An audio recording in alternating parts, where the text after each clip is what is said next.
Welcome to our show Defense Briefing.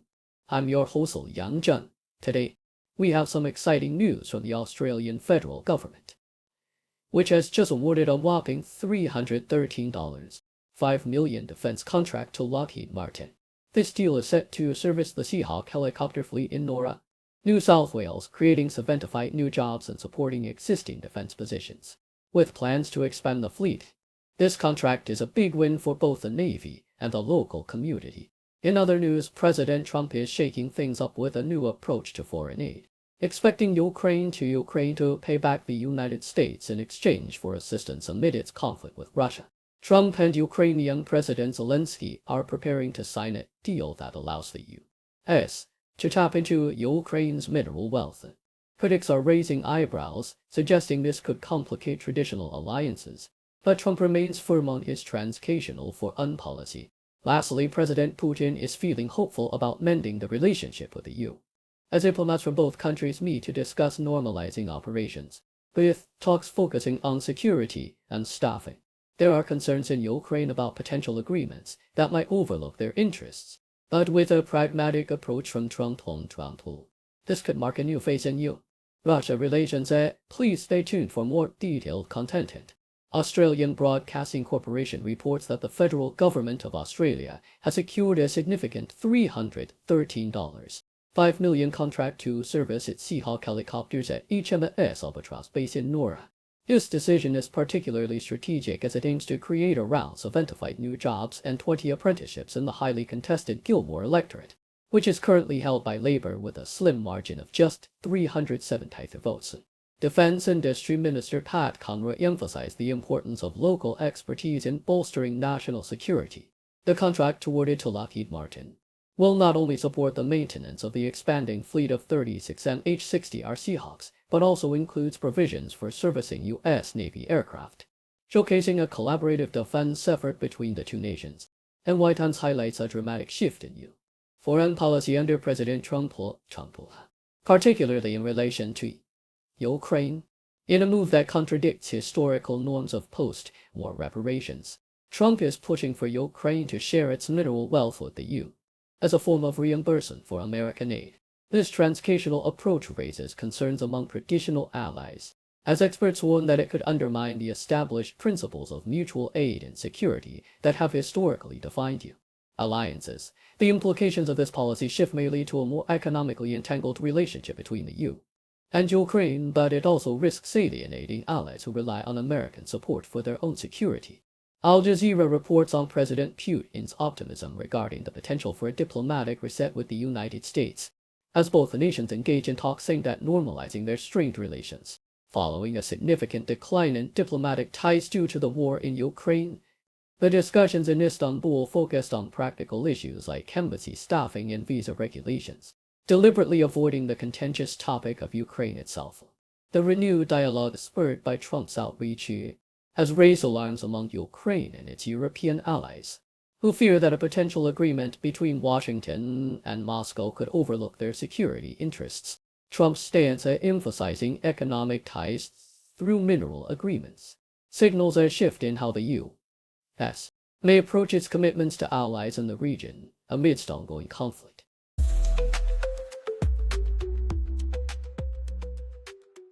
CBC Hillary Knight, the iconic face of U.S. women's hockey, has found her stride in the second season of the Professional Women's Hockey League (PWHL), leading forwards in ice time and showcasing her offensive prowess. At 35, Knight's injury-free status has allowed her to focus on the game without the burden of past responsibilities, leading to a remarkable turnaround in her performance. Averaging nearly 22 minutes of play per game, she has already scored 8 goals and contributed 17 points, a significant improvement from last season's struggles. Her leadership extends beyond scoring. She plays a crucial role in the team's culture and defensive strategies, helping the Boston Fleet secure a playoff spot with her experience and tenacity. Knight's dedication and professionalism continue to inspire her teammates, proving that age is just a number when passion and skill converge. South China Morning Post: the Israeli army's internal investigation into the catastrophic Hamas attack on October 7, 2023 has revealed a stark admission of failure, acknowledging that it underestimated the group's military capabilities. The report highlights a shocking level of overconfidence within the Israel Defense Forces (IDF), which resulted in the deaths of hundreds of civilians and sparked a devastating conflict in Gaza. The inquiry, encompassing 17 investigations, points to critical intelligence failures and a lack of preparedness, as the army was distracted by threats from other regions. Senior military officials have accepted responsibility for the catastrophic oversight, with calls for a broader inquiry into the political decisions leading up to the attack. As the IDF grapples with the fallout,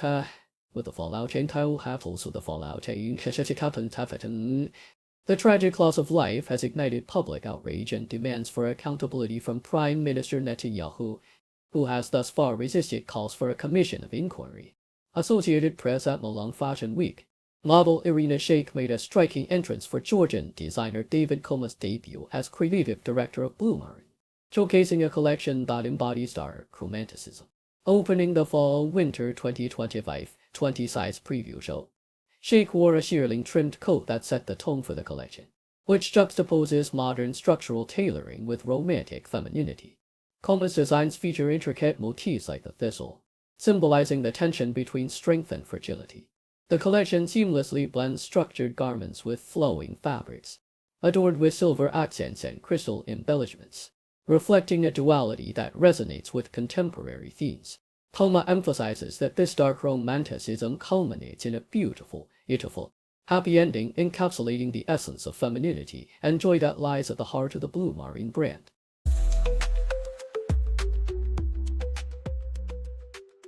Australian Broadcasting Corporation reports that the Chinese ambassador, Zhao Qiang, has reassured that China's naval presence near Australia is not a threat, emphasizing that it is standard practice for major powers to deploy naval forces globally.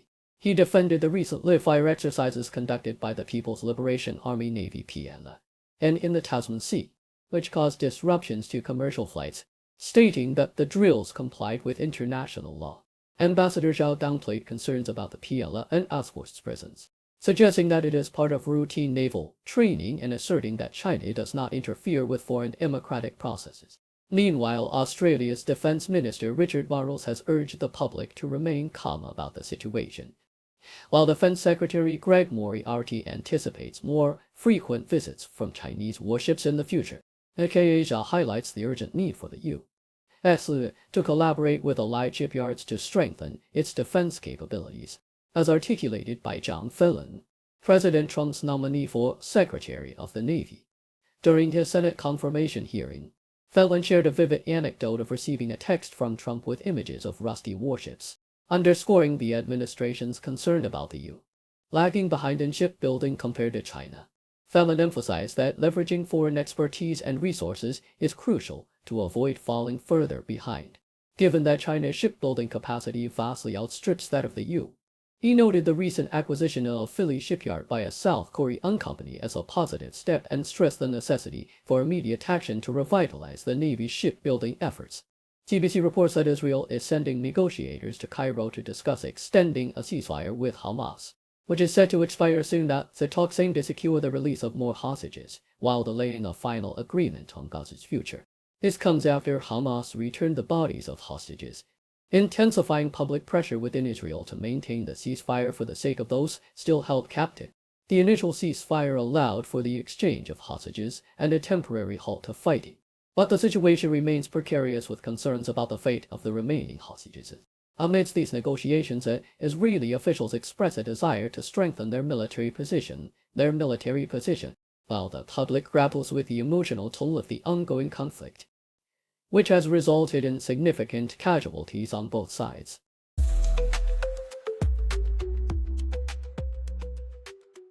BBC reports that Bukavu, a city in the Eastern Democratic Republic of Congo, was shaken by deadly explosions during a rally organized by the M23 rebel group, resulting in the tragic deaths of at least 11 individuals and leaving around 60 others injured. The chaos erupted shortly after the leaders of the Rwandan M23 addressed a large crowd, celebrating their recent capture of the city from the Congolese military. In the wake of the violence, the Kinshasa government accused an army of illegally operating within its borders, implicitly pointing fingers at Rwanda. Meanwhile, the M23 rebels claim that the grenades used in the attack were identical to those employed by the Burundian army, which has been actively fighting alongside the Congolese government. The atmosphere in Bukavu, once filled with hope and celebration, turned into one of despair and confusion as the community grappled with the aftermath of this tragic event. Thank you for tuning in. The content above showcases the latest briefing reports and analytical synopses, thoughtfully curated by the 60O team. These insights stem from a wide array of reputable media outlets, think tanks, government sources, and specialized experts worldwide. We encourage you to explore these sources for a comprehensive perspective. Keep in mind that while the content may not always align with the official standpoint of 60O Brief, it's not meant to be taken as absolute directives for decision-making. Comprising seasoned media professionals, learned scholars, and accomplished scientists, the 60O team embodies a trailblazing, fully independent media entity. To customize 60O Brief to meet your professional needs, you have the option to subscribe to a diverse array of briefings on our website, 60O Brief. Covering regardless of your location, you can conveniently receive 60O Brief via email. Turn the lights on screen. What's the latest scene? Just you and me, laugh and disagree. On the couch we sit, talk about the hits, news and bits, chat through all the fits. 6-degree chats. Gotta talk about that. Blind crazy chat. Share where we're at. From weather change to the world's big stage, everything's fair game under our spotlight's flame. Grab a coffee quick, get your hot takes thick. We're here to mix and pick, every topic's our flick. 6-degree chats. Gotta talk about that. Blind crazy chat. Share where we're at. Grab a coffee quick, get your hot takes thick. We're here to mix and pick, every topic's our flick. 6-degree chats.